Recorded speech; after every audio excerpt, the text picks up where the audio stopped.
Good morning! Nag-try naman ako ngayon magluto ng tortang upo.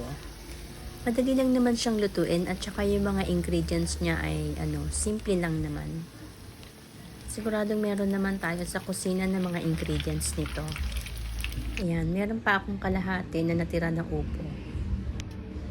Alisin ko muna yung balat ng upo. Hindi ko na muna siya hiniwa para mas madali siyang gadgarin mamaya. Pagkatapos ko siya balatan, ngayon naman ay gagadgarin ko siya ng medyo mahahaba yung hibla. Pagkatapos ay hinugasan ko na siya, tapos ayan, pinapadrain ko siya para hindi masyadong matubig. Maglalagay lang ako ng pamintang durog, garlic powder, tsaka yung dried onion.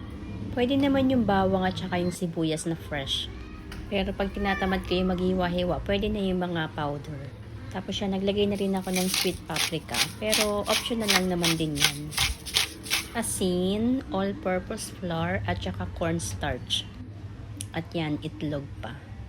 Tapos yan, halu-haluin ko lang hanggang sa mag-combine na lahat ng ingredients na nilagay ko.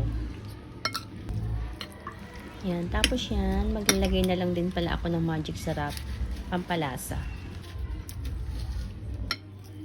Yan, halu-haluin lang ulit, tapos lagay ko na rin yung hipon. So, bali yung hipon, ilalagay ko lang naman yan pan-toppings. Hindi ko na siya tinadtad na maliliit.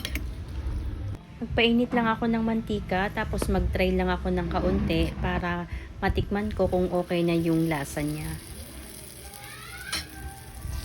Ayan, tapos siya, naglagay lang ako ng paunti-unti lang para hindi masyadong makapal. Tapos yung hipon, nilagay ko lang siya sa ibabaw.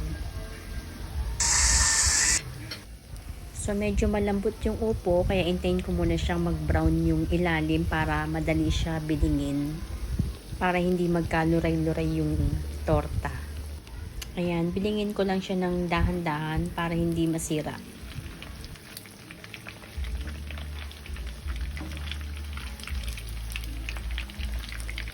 Ayan, pagkatapos ko siya bilingin, so hintayin ko lang siya na mag-brown or silipin ko lang kung okay na.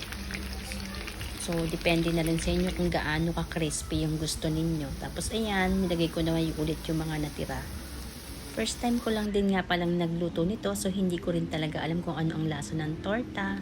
Pero isa lang ang masasabi ko, masarap pala siya. Yung anak ko na mahirap pakainin ng gulay, yan, nagustuhan niya. Thank you for watching. Follow for more.